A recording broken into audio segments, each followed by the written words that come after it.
Hi, future millionaires. Welcome to my YouTube channel, Damodaran MIT 2.0 Wealth Creation Made Easy. நான் Damodaran, founder and mentor strategies academy. This is a small gist about me. Mostly என்னை பற்றி நிறைய பார்த்துருப்பீங்க, நிறைய கேள்விப்பட்டிருப்பீங்க. அதனால we are just keeping this point. நீங்க இதான் ஃபர்ஸ்ட் டைம் நம்மளோட யூடியூப் சேனலை பார்க்குறீங்க அப்படின்னா ஸ்க்ரீனில் தெரியுற QR கோடை ஸ்கேன் பண்ணி மறக்காம ஃபாலோ பண்ணிக்கங்க. நம்மளோட டெலிகிராம் கம்யூனிட்டியில் நீங்களும் ஒரு மெம்பராக இருக்கணும்னு நினைச்சீங்கன்னா இந்த QR கோடை ஸ்கேன் பண்ணி ஜாயின் பண்ணிங்க. நம்மளோட வாட்ஸ்அப் கம்யூனிட்டியில் மெம்பராக இருக்கணும் அப்படின்னா இந்த QR கோடை ஸ்கேன் பண்ணீங்க, பிஏ மெம்பராக இருக்குங்க, ஸ்டே கனெக்டட். இன்னைக்கு வீடியோவில் நம்ம பார்க்க போகிற ஒரு ஸ்ட்ராட்டஜி பேர் வந்து அயன் கான்ட்ரு. நான் எப்போவுமே சொல்கிறது தான், இந்த பேர் அப்படின்றதெல்லாம் மறந்துடுங்க. இதுக்கப்புறம் நல்லா நோட் பண்ணுங்கள். நீங்கள் இந்த வீடியோவை இப்போ தான் ஃபஸ்ட் டைம் பார்க்குறீங்க அப்படின்னா ஃபியூச்சர்ஸ் அண்ட் ஆப்ஷன்ஸில் இருக்க 7 லெசனை மறக்காமல் கம்ப்ளீட் பண்ணிவிட்டு வந்து பாருங்கள். நம்ம இங்கே என்ன வேர்ட்ஸ் யூஸ் பண்ணுறோம், என்ன மாதிரி எக்ஸ்பிளைன் பண்ணுறோம் அப்படின்றது ஒரு கிளியராகவும் ஒரு கிளாரிட்டியும் உங்களுக்கு கொடுக்கும். நீங்கள் நோட்ஸ் எடுத்து லேர்ன் பண்ணுற லேர்னராக இருக்கீங்க அப்படின்ற பட்சத்தில் ஒரு காஃபியும் முடிஞ்சால் கையில் எடுத்துங்க. நெக்ஸ்ட் 15 மினிட்ஸில் அயன் கான்ட்ருனா என்ன அப்படின்றத நம்ம டீப் டைவ் பண்ணி லேர்ன் பண்ணிடலாம். நான் நிறைய தடவை சொல்லியிருக்கேன், ஸ்ட்ராட்டஜின்றது என்ன அப்படின்னா என்ன ஸ்ட்ராட்டஜியாக இருக்கும். இப்போ பாருங்களேன், ஸ்ட்ராட்டஜின்னு எங்கேருந்து எவால்வ் ஆயிருக்கும். ஒரு போர் வருமா, இல்லைன்னா ஒரு பிரச்சனை வருமா, அந்த பிரச்சனையை இதுக்கு இதெல்லாம் இந்த சுச்சுவேஷனுக்கு இதெல்லாம் பாசிட்டிவாக இருக்குது, இதெல்லாம் நெகட்டிவாக இருக்குது அப்படின்னு லிஸ்ட் பண்ணுவாங்களா. அப்புறம் அந்த பாசிட்டிவை எடுத்து ஓரமாக வச்சுருவாங்க, ஏன்னா அது நம்மளுக்கு நல்லது. அப்புறம் அந்த நெகட்டிவ் எல்லாம் எப்படி சார்ட் அவுட் பண்ணலாம்னு சொல்லி என்ன பண்ணுவாங்க, ஒரு டிஸ்கஷன் பண்ணி அதுக்கு ஓகே இப்படி பண்ணால் இது மாதிரி நல்லா இருக்கும், இந்த நெகட்டிவ்ல வந்து இவ்வளோ பிரச்சனை வராமல் நம்ம தப்பிச்சிக்கலாம் அப்படின்னு பண்ணுவாங்களா. இதை தானே அதை கால் இட் ஸ்ட்ராட்டஜி. அப்போ என்ன வரும், அந்த ப்ராப்ளத்துக்கு ஒரு சொல்யூஷன் ஐடென்டிஃபை பண்ணுவாங்க, அந்த சொல்யூஷனுக்கு ஒரு பேர் வைப்பாங்களே, இதுதானே ஸ்ட்ராட்டஜி. அப்போ நாம இங்கே பார்க்க போகிறதும் அது மாதிரி ஒரு ஸ்ட்ராட்டஜி தான். இப்போ முன்னாடி பார்த்த வீடியோஸில் நம்ம நிறைய ஸ்ட்ராட்டஜிஸ் பார்த்துருந்தோம். அதுக்கு ப்ளஸ் என்னது மைனஸ் என்னது அப்படின்லாம் நீங்கள் நோட்ஸ் எழுதி வச்சிருப்பீங்க. இப்போ நான் எடுக்க போகிற ஒரு ஸ்ட்ராட்டஜி ஃபர்ஸ்ட்டாக நம்ம பார்த்த ஷார்ட் ஸ்ட்ராங்கிள் அப்படின்ற ஸ்ட்ராட்டஜி. இப்போ அந்த ஷார்ட் ஸ்ட்ராங்கிள் எப்படி இருக்கும் அப்படின்னு பார்த்தீங்கன்னா என்ன இருக்கும், பே ஆஃபாக பார்த்தீங்கன்னா எப்படி இருக்கும். ஷார்ட் ஸ்ட்ராங்கிள் என்ன பண்ணுவீங்க, ஒரு புட்டை செலக்ட் பண்ணுவீங்க, ரைட்டா. அந்த புட்டு சப்போர்ட்டாக இருக்கும், இந்த இந்த கால் வந்து ரெசிஸ்டன்ஸாக இருக்கும். ரெண்டுத்தையுமே செல் பண்ண போறீங்க, ஓகேவா.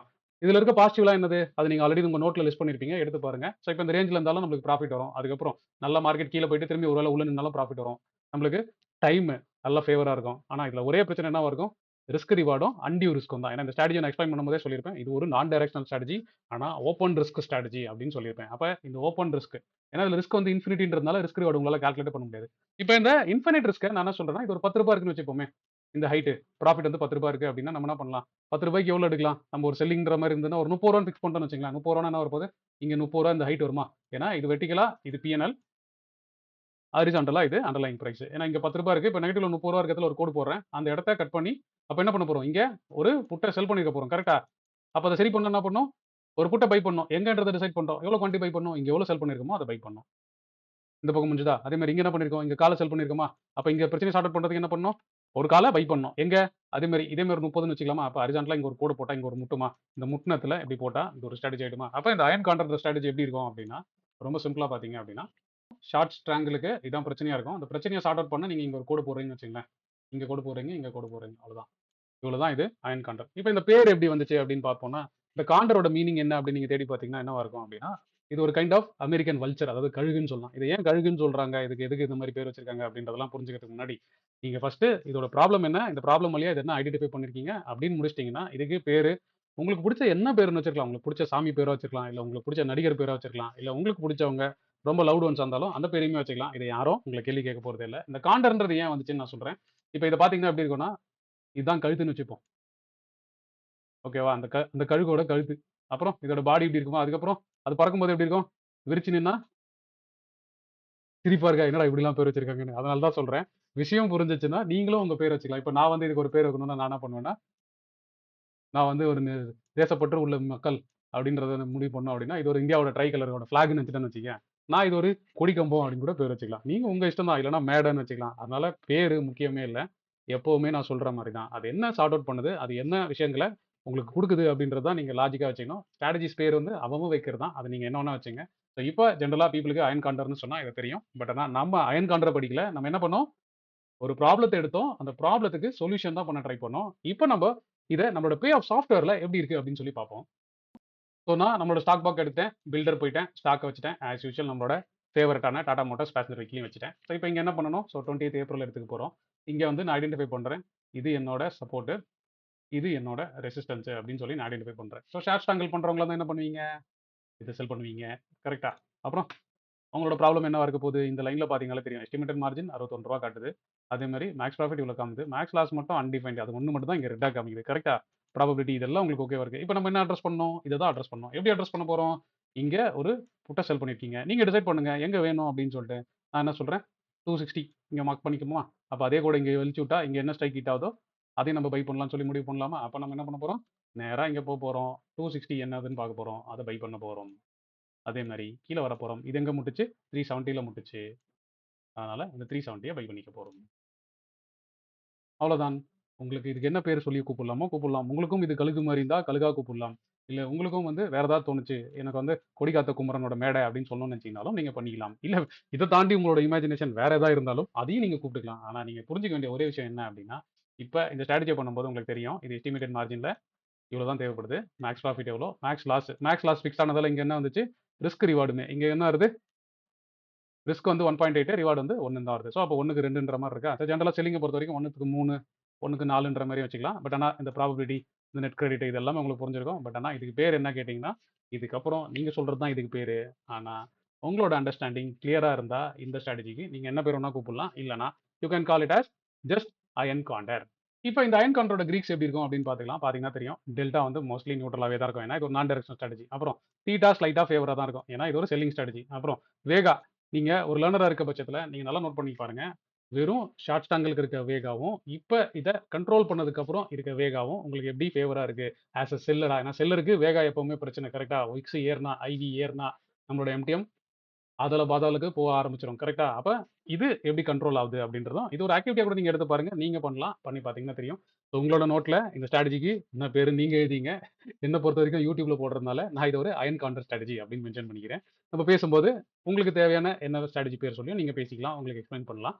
ஸோ அந்த நோட்ஸ்ல இதுல என்ன பாசிட்டிவ் இருக்கு, என்ன நெகட்டிவ் இருக்கு, இதுல என்ன விஷயம். ஸோ இந்த ஸ்ட்ராட்டஜின்றது ஒரு ஷார்ட் ஸ்ட்ராங்கில எடுத்தோம். அதுக்கான ப்ராஃபிட், அதோட பாசிட்டிவ்ஸ் எல்லாத்தையும் லிஸ்ட் டவுன் பண்ணோம். அதோட நெகட்டிவ்ஸ் எல்லாத்தையும் லிஸ்ட் டவுன் பண்ணோம். அந்த நெகட்டிவ்ஸ்க்கு சொல்யூஷனுக்கு ஒரு விஷயத்த கண்டுபிடிச்சோம். ஓகே. நம்மளுக்கு நெனச்ச மாரி அந்த சொல்யூஷன் வந்ததுனால, ஓகே நம்ம கொண்டாடுறதுக்காக அந்த பேர வச்சுக்கிட்டோம் அப்படின்னு எழுதிட்டீங்கன்னா முடிஞ்சு போச்சு. இப்ப நீங்க என்ன ரெகுலரா ஃபாலோ பண்ற தமிழ் மாஸ்டர் கிளாஸ் லேர்னரா இருந்தீங்க அப்படின்னா, என் சஜஷன் இத எப்படி ட்ரேட் பண்ணலாம் அப்படின்றதையும் சொல்லிர்றேன். நான் எப்பவுமே சொல்றது தான் எல்லாருக்குமே.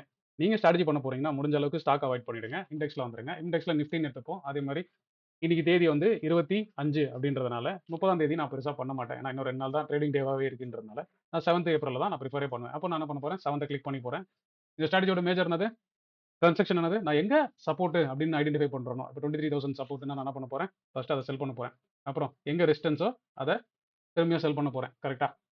இத நீங்க ஈக்குவலா செல் பண்றீங்கனாலும் செல் பண்ணிக்கலாம். ரைட்டா? பிரீமியமா பார்த்து ஈக்குவலா செல் பண்றதுனாலும் பண்ணிக்கலாம். இல்ல சப்போர்ட் ரெசிஸ்டன்ஸ பேஸ் பண்ணி செல் பண்றதுனாலும் பண்ணிக்கலாம். பண்ணி முடிச்சதுக்கு அப்புறம் இத பார்த்தீங்கன்னா எப்படி இருக்கும்? மேல படிக்கும்போது இது ஒண்ணு தான் ரெட்டா இருக்கும். இத சொல்யூஷன் சால்வ் பண்ண ட்ரை பண்றோம். எவ்வளோ ப்ராஃபிட்? ரூ. 40 இருக்கா? அப்பன்னா ஒரு ரூ. 80 இருந்தா போதுமா? ரூ. 80 எங்க வருது? அப்படியே கை வச்சு பாருங்க. அது அப்படியே பேயா வச்சு பார்த்தீங்கன்னா தெரியும். எக்ஸ்பைரிக்கு எங்க வருது? 21,150 கிட்ட வருதா? ஸோ அப்ப இத அப்படியே தள்ளினே போங்க. 21,150 எங்க இருக்கு? 21,150 இல்ல. ஒண்ணு 21 இருக்கு. இல்லன்னா 21,500 தான் இருக்கு. ஏன்னா ரொம்ப தூரமா போனதால. நான் என்ன பண்றேன்? சரி 21ன்னு வச்சுப்போமா? 21னா எங்க வரப்போகுது? ரூ. 95 வரப்போகுது. ரூ. 95 ஓகேன்னா இத பண்ணீங்க. இல்ல சார் வேண்டாம். இதுனா இத முடிச்சீங்க. இப்ப என்ன பண்றீங்க? இங்க ரிஸ்க்க ஃபிக்ஸ் பண்ணிட்டீங்களா?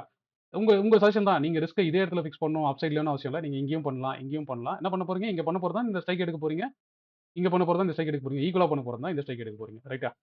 இதுக்கு ஒரு பேர்லாம் வச்சிருக்காங்க. அது நம்ம அந்த ஸ்ட்ராட்டஜி வரும்போதெல்லாம் பார்ப்போம். இப்போ நம்ம என்ன பண்ண போறோம்? ரிஸ்க்க ஈக்குவலா மிட்டிகேட் பண்ண போறோம். ஏன்னா இது ஒரு கழுகுக்கான ஸ்ட்ராட்டஜி. அப்ப கழுகு ரெக்கைய ஈக்குவலா தான் வச்சிருக்கோம்ல. அதனால நம்ம இத ஈக்குவலாவே பண்ணிக்கிறோம் அப்படின்னு நம்ம எடுத்துப்போம். அப்ப இந்த ஈக்குவல்ன்றது என்ன மீன் பண்ணலாம் அப்படின்னா, நீங்க நல்லா பாருங்க. இந்த புட்ட செல் பண்ணியிருக்கீங்க. அதுக்கு ஒரு புட்ட பை பண்ணியிருக்கீங்க. எவ்வளோ?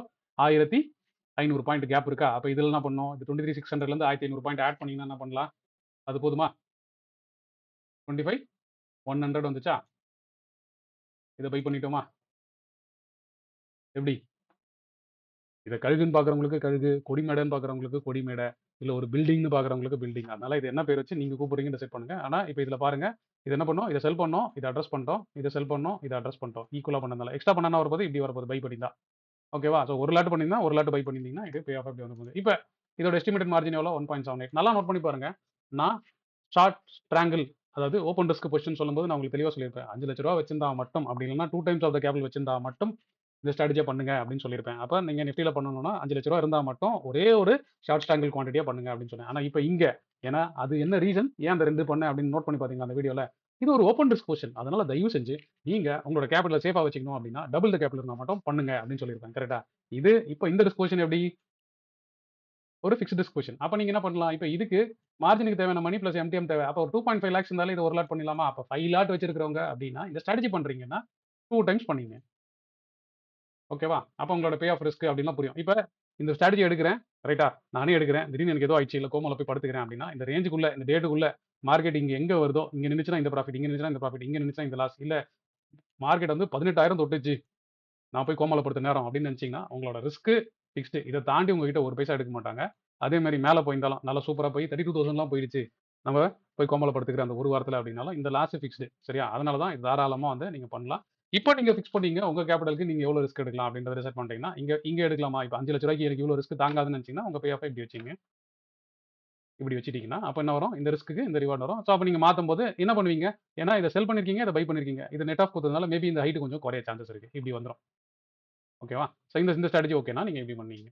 அகைன் இதுக்கு அட்ஜஸ்ட்மென்ட் பண்ணணுமா? அட்ஜஸ்ட்மென்ட் என்னவா இருக்கும்? அட்ஜஸ்ட்மென்ட்னா ஜெனரலா என்னவா இருக்கும்? இவ்வளவு பெரிய ரிஸ்க் இருக்கா? டவுன் சைட்ல வருதுன்னா என்ன பண்ணலாம்? இந்த ரிஸ்க் தூக்கி இங்க போட்டாலே ஒரு 500 பாயிண்ட் முன்ன தூக்கி போட்டாலே என்ன ஆயிடும்? இதுவே ஒரு அட்ஜஸ்ட்மென்ட் தாங்க. ஏன்னா தப்பா நான் ரூ. 1,00,000 போட்ட இடத்துல நான் ரூ. 60,000 லூஸ் பண்றனாலே அது அட்ஜஸ்ட்மென்ட் தான். ஒரு நல்ல அட்ஜஸ்ட்மென்ட்க்கு நான் இன்னைக்கு சொல்றேன் நல்லா இருந்துச்சுங்க. ஒரு நல்ல அட்ஜஸ்ட்மென்ட்க்கு மீனிங் என்ன அப்படின்னா, மார்க்கெட் உங்கள டெஸ்ட் பண்ணுது அந்த டைரக்ஷன்ல அப்படின்னா, நீங்க பண்ற அட்ஜஸ்ட்மென்ட் அந்த டைரக்ஷன்ல போம்போது ரிஸ்க்க கம்மி தான் பண்ணணுமே கண்டி, ரிஸ்க்க டபுள் பண்ணக்கூடாது. அப்படி பண்ணா அது பேர் அட்ஜஸ்ட்மென்ட் இல்ல. அப்படி பண்ணா, அதுக்கு என்ன சொல்லலாம் அப்படின்னா, எதிர்க்க ஒரு பீரங்கி கொண்டு வராங்க. நம்ம என்ன பண்ணணும்? ஒண்ணு போய் பதுங்குழியில படுத்துக்கணும். அப்படி இல்லாம நெஞ்ச திறந்து, "வாங்க என் மேல உடுங்க" அப்படின்னு சொல்றதுக்கான ஃபீலிங் தான் அதுக்கு அட்ஜஸ்ட்மென்ட்டா? இல்ல அது வந்து என்ன சொல்றது? ஒரு ஒரு மட்டமான தாட் ப்ராசஸா அப்படின்றத நீங்க டிசைட் பண்ணீங்க. ஸோ அட்ஜஸ்ட்மென்ட்ஸ் அதுக்குன்னு சீரிஸ் வரும்போது நம்ம டீட்டெயிலா பார்க்கலாம். இப்போ இது மீனிங் ஆஃப் அட்ஜஸ்ட்மென்ட்ஸ் என்னன்னா, இப்போ நீங்க மேல போகும்போது நினைச்சீங்கன்னா என்ன பண்ணலாம்? இந்த ஸ்ட்ரைக்க கட் பண்ணி இங்க உள்ள போட்டீங்கன்னா, ஆட்டோமேட்டிக்கா இந்த ரிஸ்க் குறைஞ்சுன்னு வரும். இது என்ன பண்ண போறீங்க? ஏன்னா செல்லிங்ல கொஞ்சம் வேல்யூ குடுத்துன்னே இருக்கிறதுனால, இந்த ஹைட் கொஞ்சம் இறங்கி, இது அப்படியே வந்துற போகுது. ஸோ இதுதான் பேசிக்கா. அப்ப நீங்க எடுக்கும்போதே ரிஸ்க் டிஃபைன் பண்ணி எடுக்கலாம். அப்படி இல்ல எடுத்ததுக்கு அப்புறமும் ஒரு 2 நாள் கழிச்சு, இல்லன்னா சப்போர்ட் உடையுதுன்றப்போ, ஓகேவா? இப்ப என்ன பண்ணிருக்கீங்க? இங்க இருக்கு. லோ டைம் ஃப்ரேம்ல செல் வருதுன்னா என்ன பண்ணலாம்? உடனே தூக்கி இத இங்க போட்டுடலாமா? அப்ப அதுக்கும் ஒரு பின்னாடி வந்து வேற வேற ஸ்ட்ராட்டஜி சொல்லலாம். இப்ப இவ்வளவு தான் அட்ஜஸ்ட்மென்ட்ஸ். ஸோ இப்ப நீங்க உங்களோட டீப் டைவ முடிச்சிட்டீங்க. உங்க காஃபியும் முடிச்சிருப்பீங்க அப்படின்னு நான் நம்புறேன். நோட்ஸ்ல என்ன எழுதியிருக்கீங்க அப்படின்னு பார்த்துருங்க. இந்த ஸ்ட்ராட்டஜி புரிதல் எப்படி இருக்கு? அப்படின்றத கமெண்ட் வழியாவும் மென்ஷன் பண்ணுங்க. புதுசா வர எல்லாருக்கும் அது யூஸ்ஃபுல்லா இருக்கும். அடுத்த வீடியோல பார்ப்போம். இந்த வீடியோ உங்களுக்கு ரொம்ப பிடிச்சிருக்கும்னு நான் நம்புறேன். நான் நம்பின மாதிரியே உங்களுக்கு பிடிச்சிருந்தா ஒரு லைக்க போடுங்க. அதே மாதிரி லேர்ன் பண்ணணும்னு நினைக்கிற உங்க ஃப்ரெண்ட்ஸ்க்கும் இந்த வீடியோ ஷேர் பண்ணுங்க. Hope you enjoyed watching this video. Thanks for watching.